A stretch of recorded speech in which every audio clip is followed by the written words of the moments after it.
जय हिंद दोस्तों, CA Mohit Gupta this side और आप देख रहे हैं मुझे निफ्टी बीएन चैनल पर।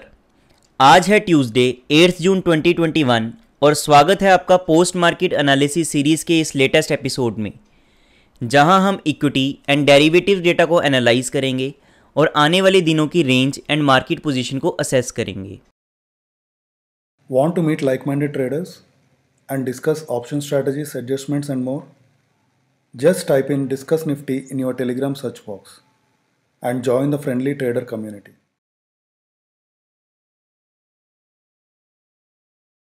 हमेशा की तरह स्टार्ट करते हैं निफ्टी 50 से।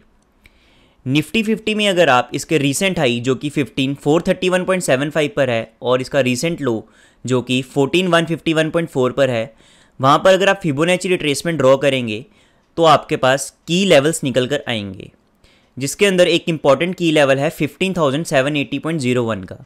हमने देखा कि निफ्टी ने आज 15,780 के आसपास से ही हमें रेजिस्टेंस फेस करी। वहीं कल भी निफ्टी का हाई ऑलमोस्ट 15,773.45 पर था, जो कि 15,780 की इसकी की रेजिस्टेंस लेवल के पास ही निकल कर आता है। तो हम कह सकते हैं कि निफ्टी की पॉसिबल रेजिस्टेंस इसके फिबोनाची लेवल्स जो कि 15,780 पर है, उसके बाद 15,961.81 पर है एंड 16,223 के आसपास रहेंगी। वहीं पर सपोर्ट साइड पर बात करें, जो कि हम पिछली कई वीडियो के अंदर बात करते हुए आ रहे हैं, तो निफ्टी का बुल गैप जो कि 15,597 से लेके 15,611 पर है, ये एक इमीडिएट सपोर्ट का काम कर सकती है। इसके बाद हमारे पास इमीडिएट रेजिस्टेंस लेवल 15,465.46 की रहेगी। बैंक निफ्टी की बात करें तो चलते हैं बैंक निफ्टी के ऊपर। बैंक निफ्टी में कल हमने बताया था कि 35,500 का एक important resistance level bank Nifty face कर रहा है। तो बैंक निफ्टी में अभी भी जो इमीडिएट रेजिस्टेंस लेवल है वो 35,500 के लेवल्स के आसपास ही रहेगी, जिसके बाद हमारे पास 35,694 यानी कि 35,700 के आसपास एंड 36,000 के आसपास हमारे पास बैंक निफ्टी में रेजिस्टेंस लेवल रहेंगी। वहीं पर सपोर्ट साइड पर बात करें तो बैंक निफ्टी इमीडिएट सपोर्ट जो कि 35,000 के साइकोलॉजिकल लेवल के आसपास है, जो कि हमें आज भी देखने को मिली, तो वो बैंक निफ्टी की इमीडिएट सपोर्ट लेवल रहेंगी। वहीं पर इसके बाद हमारे पास बैंक निफ्टी में सपोर्ट ऑलमोस्ट 34,731 के आसपास निकल कर आती हैं, जिसके बाद हमारे पास 34,500 की राउंड नंबर के पास सपोर्ट रहेगी। बैंक निफ्टी की सपोर्ट एंड रेजिस्टेंस निफ्टी के साथ साथ हम ओपन इंटरेस्ट एनालिसिस से भी कंफर्म करेंगे। चलते हैं डेटास के ऊपर। डेटा की बात करें तो आज मार्केट ब्रेथ न्यूट्रली गेनर्स के फेवर में थी, जहां पर हमें 266 काउंटर के अंदर एक अच्छा गेन देखने को मिला। वहीं 229 काउंटर्स के अंदर हमें डिक्लाइन देखने को मिला। वहीं 6 शेयर्स ऐसे भी थे जहाँ पे कोई भी चेंज नहीं हुआ। निफ्टी 500 इंडेक्स के अंदर 10% से ज़्यादा बढ़ने वाले शेयर्स के अंदर नाम रहे Piramal enterprises limited and Indo Count industries limited. वहीं पर टॉप लूजर्स की बात करें तो जो कि 5% से ज़्यादा गिरने वाले शेयर्स थे, उनमें हमारे पास नाम आते हैं bank of Maharashtra and India bulls real estate limited. ये दोनों ही शेयर 5% से ज़्यादा गिरने वाले शेयर्स के नाम के अंदर रहे। डिलीवरी परसेंटेज की बात करें तो वो F&O स्टॉक्स जिनके डिलीवरी परसेंटेज 50% से ज़्यादा है, उसके अंदर हमें आज ये लिस्ट देखने को मिली। Delivery percentage, high delivery percentage ये दिखाती है कि इन्वेस्टर्स का यहाँ पर बाइंग कॉन्फिडेंस बढ़ रहा है और वो इन शेयर्स के अंदर ज़्यादा अपना बाइंग इंटरेस्ट शो कर रहे हैं। F&O स्टॉक जिनका डिलीवरी परसेंट 50% से ज़्यादा था, उनमें कुछ नाम जैसे कि HDFC bank, Colgate, Hindustan Unilever, ICICI Lombard GIC, SBI life insurance, city union bank and few other names हमें डिलीवरी परसेंटेज की लिस्ट में देखने को मिले। वहीं पर अगर हम एक यहाँ पे नज़र मारें कि जिनका वीकली एवरेज से ज़्यादा हमें significant increase in delivery percentage देखने को मिला, तो उनमें नाम थे जैसे कि Havells India limited and page industries limited. जहाँ पर इनकी एवरेज 40% से वीकली एवरेज कम थी, वहाँ पर आज हमें इसके अंदर 50% से ज़्यादा की डिलीवरी परसेंटेज देखने को मिली।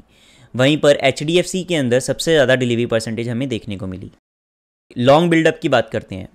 लॉन्ग बिल्डअप के अंदर आज हमें टोटल 42 स्टॉक्स देखने को मिले जिनके अंदर लॉन्ग बिल्डअप था। लॉन्ग बिल्डअप यानी कि प्राइस के इंक्रीज़ के साथ साथ ओपन इंटरेस्ट के अंदर भी इंक्रीज़, जो कि इन्वेस्टर्स या ट्रेडर्स का यहाँ पर लॉन्ग साइड पर एक इंक्रीज्ड इंटरेस्ट हमें शो करता है।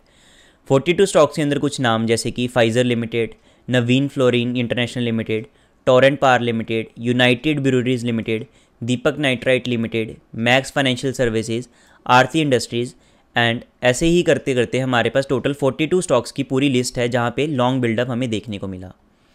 पूरी लिस्ट के लिए आप टेलीग्राम ग्रुप पर मैसेज कर सकते हैं और आपको पूरी लिस्ट मिल जाएगी। टोटल 25 स्टॉक के अंदर हमें शॉर्ट बिल्डअप देखने को मिला, यानी कि प्राइस के अंदर गिरने के साथ साथ ओपन इंटरेस्ट के अंदर इंक्रीज़ हुआ। मतलब कि प्राइस के अंदर हमें गिरावट देखने को मिली एंड ओपन इंटरेस्ट के अंदर इंक्रीज़ हुआ, जो कि हमें दिखाता है कि प्राइस के गिरने के साथ साथ जो सेलर्स का कॉन्फिडेंस है वो इंक्रीज़ हुआ और इसके अंदर उन्होंने शॉर्ट पोजीशंस के अंदर और ज़्यादा एडिशंस करी। 25 स्टॉक्स के अंदर कुछ टॉप 5 नेम्स जैसे कि Bata India limited, city union bank limited, emphasis limited, Havells India limited and siemens limited रहे। पूरी लिस्ट आपको हमारे टेलीग्राम ग्रुप पर मिल जाएगी, अदरवाइज़ आप वीडियो को पॉज कर भी ये पूरी लिस्ट का स्क्रीनशॉट ले सकते हैं। टोटल 46 स्टॉक के अंदर हमें लॉन्ग अनवाइंडिंग देखने को मिली।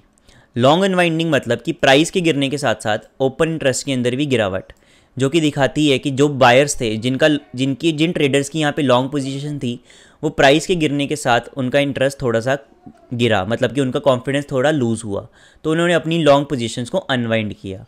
इसके अंदर टॉप 5 नेम जैसे कि container corporation of India limited, ICICI prudential life insurance company limited, Bharat electronics limited, SBI life insurance company limited and SBI। Complete list के लिए आप हमें टेलीग्राम ग्रुप पर मैसेज कर सकते हैं और आपको कंप्लीट लिस्ट प्रोवाइड कर दी जाएगी। टोटल 42 स्टॉक्स के अंदर हमें शॉर्ट कवरिंग भी देखने को मिली। शॉर्ट कवरिंग मतलब कि प्राइस के अंदर इंक्रीज़ हुआ तो वहीं पर ओपन इंटरेस्ट के अंदर डिक्रीज़ हुआ। ये दिखाता है कि जिन सेलर्स ने यहाँ पे शॉर्ट पोजीशन बनाई थी तो प्राइस के बढ़ने के साथ साथ उनका कॉन्फिडेंस थोड़ा लूज़ हुआ, तो अपनी पोजीशन को उन्होंने कट किया, यहाँ पे कवर किया शॉर्ट्स को, तो इसको हम बोलते हैं शॉर्ट कवरिंग।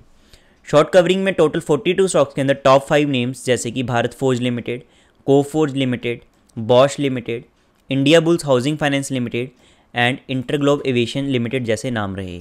कंप्लीट लिस्ट आपको टेलीग्राम पर मिल जाएगी।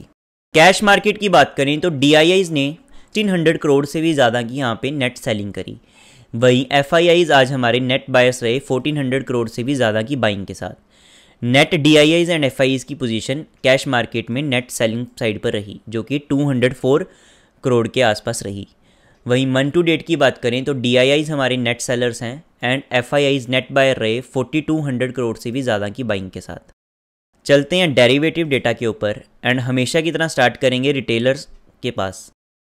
रिटेल इन्वेस्टर्स आज पूरे दिन एक हाईली बुलिश पोजीशन बना के गए हैं, इंडेक्स फ्यूचर्स में भी एंड स्टॉक फ्यूचर्स में भी, इंडेक्स ऑप्शंस में भी एंड स्टॉक ऑप्शंस में भी। तो रिटेल इन्वेस्टर्स ने यहाँ पे पूरा बुलिश सेंटीमेंट दिखाया आज के दिन, जहाँ पे इंडेक्स फ्यूचर में इन्होंने अपनी शॉर्ट्स को कवर किया, वहीं पर स्टॉक फ्यूचर्स के अंदर इन्होंने अपने लॉन्ग के अंदर बिल्डअप किया बहुत ही इमटेरियल मूवमेंट के साथ। वहीं पर इंडेक्स ऑप्शंस की बात करें तो कॉल ऑप्शंस में इन्होंने अपनी शॉर्ट्स को कवर किया एंड इतना कवर किया कि इन्होंने पूरे शॉर्ट्स को कवर करके अपनी एक तरह से लॉन्ग पोजीशन यहाँ पे कॉल ऑप्शंस के अंदर बनाई। वहीं पर इंडेक्स पुट ऑप्शंस के अंदर इन्होंने अपने शॉर्ट्स के अंदर बिल्डअप किया, तो टोटल 17,000 कॉन्ट्रैक्ट्स के साथ इन्होंने पुट ऑप्शंस के अंदर एडिशंस करी शॉर्ट साइड पर, जो कि एक बुलिश व्यू हमें दिखाता है। वहीं पर कॉल ऑप्शंस की बात करें तो रिटेल इन्वेस्टर्स ने कॉल ऑप्शंस के अंदर अपनी लॉन्ग्स के अंदर बिल्डअप किया, जो कि हमें दिखाता है कि इन्होंने कॉल्स को आज ज़्यादा दबा के बाई किया, जो कि स्टॉक कॉल ऑप्शंस पर इनका बुलिश व्यू रहा। वहीं पुट ऑप्शंस में इन्होंने अपने शॉर्ट्स के अंदर बिल्डअप किया, मतलब कि पुट्स के अंदर सेलिंग इंक्रीज़ करी, जो कि सिमिलरली शो करता है कि इनका वहाँ पे पुट ऑप्शंस पर एक बुलिश व्यू था। डोमेस्टिक इंस्टीट्यूशनल इन्वेस्टर्स की बात करें तो DIIs हमारे इंडेक्स फ्यूचर्स पर बेयरिश थे एंड स्टॉक फ्यूचर्स पर ये बुलिश थे। जहाँ पे इन्होंने इंडेक्स फ्यूचर्स के अंदर अपनी शॉर्ट पोजीशंस के अंदर बिल्डअप किया, मतलब कि एक्स्ट्रा शॉर्ट्स ऐड करे, वहीं स्टॉक फ्यूचर्स में इन्होंने अपनी शॉर्ट्स को कवर किया, मतलब कि पहले जो इनके शॉर्ट्स थे उसके अंदर थोड़ी कुछ पोजीशंस को इन्होंने कवरिंग करी। वहीं इंडेक्स ऑप्शंस में DIIs बेयरिश थे एंड स्टॉक ऑप्शंस पर भी ये बेयरिश थे। जहाँ पे इंडेक्स पुट ऑप्शंस में इन्होंने अपने लॉन्ग्स के अंदर एडिशन करी, मतलब कि पुट बाइंग करी, वहीं स्टॉक कॉल ऑप्शंस में इन्होंने अपने शॉर्ट्स के अंदर बिल्डअप किया, यानी कि कॉल सेलिंग करी। तो दोनों ही put buying and call selling हमें बेयरिश व्यू दिखाती है, जो कि DIIs ने आज इंट्राडे में बनाई। की प्लेयर्स के ऊपर चलें, FIIs के ऊपर, मतलब कि फॉरेन इंस्टीट्यूशनल इन्वेस्टर्स की बात करें तो FIIs ने आज पूरा दिन हमें बहुत ही ज़्यादा बेयरिश व्यू दिखाया। हालांकि कैश मार्केट के अंदर आपने देखा था कि FIIs हमारे नेट बायर्स रहे, बट इंडेक्स के अंदर ये नेट सेलर्स रहे, जहाँ पे इनका बेयरिश व्यू रहा। जहाँ पे इंडेक्स फ्यूचर्स पर भी ये बेयरिश थे, स्टॉक फ्यूचर पर भी बेयरिश थे, इंडेक्स एंड स्टॉक ऑप्शंस के ऊपर भी ये बेयरिश थे। इंडेक्स फ्यूचर्स के अंदर इन्होंने अपनी लॉन्ग्स को अनवाइंड किया, वहीं पर स्टॉक फ्यूचर्स के अंदर इन्होंने अपनी शॉर्ट्स के अंदर बिल्डअप किया, जो कि दोनों ही एक बेयरिश पोजीशन दिखाते हैं। इंडेक्स ऑप्शंस की बात करें तो कॉल ऑप्शंस में एफआईआईज ने अपनी लॉन्ग पोजीशंस के अंदर अनवाइंडिंग करी, वहीं पर पुट साइड में इन्होंने अपनी लॉन्ग पोजीशंस के अंदर एडिशन करी, जो कि एक बेयरिश पोजीशन ये इन्होंने आज दिखाई ऑलमोस्ट 13,500 कॉन्ट्रैक्ट्स के साथ। वहीं पर स्टॉक कॉल ऑप्शंस की बात करें तो एफआईआईज ने अपनी शॉर्ट्स के अंदर एडिशंस करी, मतलब कि कॉल सेलिंग एक्स्ट्रा करी, वहीं पर पुट ऑप्शंस में इन्होंने अपने लॉन्ग के अंदर एडिशन करी। तो आप देख सकते हैं कि एफआईआईज ने आज डेरिवेटिव्स मार्केट के अंदर हाईली बेयरिश पोजीशन बना के गए हैं। चलते हैं प्रोप्राइटरी फर्म्स के ऊपर। तो प्रोज की बात करें तो प्रोज इंडेक्स फ्यूचर्स पर बेयरिश थे, बट स्टॉक फ्यूचर्स पर ये बुलिश थे। जहाँ पे इंडेक्स फ्यूचर्स में इन्होंने अपने शॉर्ट्स के अंदर बिल्डअप किया, वहीं पर स्टॉक फ्यूचर्स में इन्होंने अपने लॉन्ग के अंदर एडिशंस करी, जो कि एक बुलिश पोजीशन हमें दिखाती है। वहीं पर इंडेक्स ऑप्शंस की बात करें तो प्रोप्राइटरी फर्म इंडेक्स ऑप्शंस पर बेयरिश थे, वहीं पर स्टॉक ऑप्शंस पर भी ये बेयरिश थे। जहाँ पे इंडेक्स कॉल ऑप्शंस में इन्होंने 32,000 से अपनी शॉर्ट्स के अंदर एडिशंस करी, वहीं पुट ऑप्शंस के अंदर भी इन्होंने बहुत ही इमटेरियल अमाउंट से पुट ऑप्शंस के अंदर भी शॉर्ट साइड पे एडिशन करी। तो नेट आप यहाँ पे बोल सकते हैं कि नेट इंडेक्स ऑप्शंस पर इनका बेयरिश व्यू था। वहीं पर अगर स्टॉक ऑप्शंस की बात करें तो स्टॉक कॉल ऑप्शंस में इन्होंने अपनी शॉर्ट्स के अंदर एडिशन करी एंड पुट्स के अंदर लॉन्ग के अंदर इन्होंने एडिशन करी, जो कि दोनों ही कॉल एंड पुट ऑप्शंस पे इनका बेयरिश व्यू रहा। तो प्रोप्राइटरी फर्म हमारे कह सकते हैं कि इंडेक्स के ऊपर ये बेयरिश थे एंड स्टॉक ऑप्शंस के ऊपर ये बेयरिश थे, बट स्टॉक फ्यूचर्स के ऊपर इनका स्लाइटली बुलिश व्यू रहा। ओपन इंटरेस्ट की बात करें तो ओपन इंटरेस्ट अगर हम निफ्टी में देखें सबसे पहले, तो निफ्टी में आप देख सकते हैं कि हाईएस्ट ओपन इंटरेस्ट 16,000 की स्ट्राइक प्राइस के ऊपर है, जिसके बाद हमारे पास 15,800 एंड 15,900 की स्ट्राइक प्राइस रहती हैं। वहीं पर पुट साइड पर हाईएस्ट ओपन इंटरेस्ट 15,000 के ऊपर है, जिसके बाद 15,700 एंड 15,600 की स्ट्राइक प्राइस पर हाईएस्ट ओपन इंटरेस्ट हमें देखने को मिला, जिससे कि हमें पता चलता है कि इमीडिएट ट्रेडिंग रेंज हमारी ऑलमोस्ट 15,600 टू 700 की हमारे पास सपोर्ट देखने को मिल सकती है एंड 15,800 टू 900 के आसपास हमें रेजिस्टेंस देखने को मिल सकती है, जहाँ पे इमीडिएट ट्रेडिंग रेंज हमारी 15,650 टू 15,850 के आसपास रह सकती है। वहीं पर चेंज इन ओपन इंटरेस्ट की बात करें तो highest change in open interest आज हमें 16,000 की स्ट्राइक प्राइस पर देखने को मिला, 16,000 कॉन्ट्रैक्ट्स के साथ। वहीं पर उसके बाद हमें 15,800 के ऊपर भी एक अच्छा चेंज इन ओपन इंटरेस्ट देखने को मिला, जो कि हमें शो करती है कि रेजिस्टेंस 15,800 एक अच्छी रेजिस्टेंस का काम कर सकता है। वहीं पर पुट साइड पर बात करें तो 15,100 पर हमें एक अच्छा ओपन इंटरेस्ट देखने को मिला, बट क्योंकि आज मार्केट गैप अप के बाद एक नेगेटिव सेंटीमेंट में थी, एक हल्का सा स्लाइड डाउनवर्ड हमें देखने को मिला, तो वहीं पर पुट साइड के अंदर हमें ज़्यादा चेंज इन ओपन इंटरेस्ट नहीं देखा, जहाँ पे 15,600 के ऊपर एक स्लाइटली हमें कॉल साइड के मुताबिक ऑलमोस्ट हाफ ओपन इंटरेस्ट के अंदर बिल्डअप होता हुआ दिखा, जो कि आज इंट्राडे की मूवमेंट की वजह से प्योरली था। बट ऑल इन ऑल आप यहाँ पे देख सकते हैं कि निफ्टी की जो रेंज है वो काफ़ी ज़्यादा कम होती जा रही है, ऑलमोस्ट 200 पॉइंट की रेंज हमें देखने को मिल रही है, जो कि प्रीमियम्स के अंदर भी रिफ्लेक्ट कर रही है। वहीं पर बैंक निफ्टी की बात करें तो बैंक निफ्टी में 37,000 की स्ट्राइक प्राइस पर सबसे ज़्यादा ओपन इंटरेस्ट है कॉल साइड पे, जिसके बाद 35,500 के ऊपर मैक्सिमम कॉल ओपन इंटरेस्ट है। तो इमीडिएट अगर रेजिस्टेंस बैंक निफ्टी की बात करें तो वो 35,500 की निकल कर आती है, जो कि हमने चार्ट्स पर भी देखा था। वहीं पर पुट साइड पर देखें तो 35,000 पर एक हाईएस्ट ओपन इंटरेस्ट है, जो कि एक अच्छी सपोर्ट का काम कर सकती है एंड इमीडिएट ट्रेडिंग रेंज हमें 35,000 टू 35,500 की देखने को मिल सकती है। वहीं पर 35,500 पर भी बैंक निफ्टी के अंदर एक अच्छा ओपन इंटरेस्ट देखने को मिला, जो कि शो करता है कि 35,500 पर एक अच्छी अमाउंट में स्ट्रेडल सेलिंग हो रखी है, जिसके बाद 34,500 के ऊपर भी हमें बैंक निफ्टी में ओपन इंटरेस्ट देखने को मिला। तो बैंक निफ्टी की इमीडिएट ट्रेडिंग रेंज 35,000 टू 35,500 की रह सकती है, जहाँ पे डाउन साइड पे सपोर्ट 34,500 की देखने को मिल सकती है एंड अप साइड पे अगर जाती है बैंक निफ्टी तो 36,000 एक इमीडिएट रेजिस्टेंस का काम कर सकती है, जो कि एक साइकोलॉजिकल रेजिस्टेंस भी है। तो आप क्लियरली यहाँ पे देख सकते हैं कि इमीडिएट ट्रेडिंग रेंज 35,000 टू 35,500 की रहेगी, जिसके ब्रेक के बाद हमें 36,000 एंड 34,500 की सपोर्ट एंड रेजिस्टेंस देखने को मिलेगी। वहीं पर चेंज इन ओपन इंटरेस्ट की बात करें तो 37,000 के ऊपर हमें सबसे ज़्यादा चेंज इन ओपन इंटरेस्ट देखने को मिला, जिसके बाद 35,200 की कॉल स्ट्राइक पर सबसे ज़्यादा चेंज इन ओपन इंटरेस्ट था।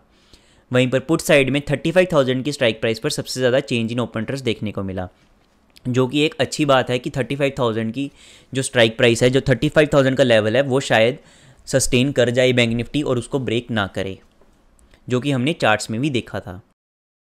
प्रोमिनेंट कंपनीज जो कि अपना रिजल्ट अनाउंस करने वाली हैं कल, उनके अंदर नाम रहेंगे बाटा इंडिया एंड गेल।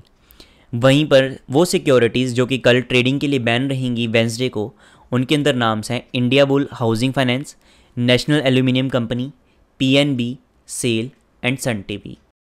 तो हमेशा की तरह आपको पता है कि आपको वीडियो को लाइक करना है, कुछ भी आपको समझ नहीं आया तो आपको उसके लिए कमेंट करना है, और अगर आपको कुछ इंप्रूवमेंट चाहिए, आपको कुछ कंस्ट्रक्टिव फीडबैक है, तो डेफिनेटली आप वो हमें कमेंट करके बता सकते हैं।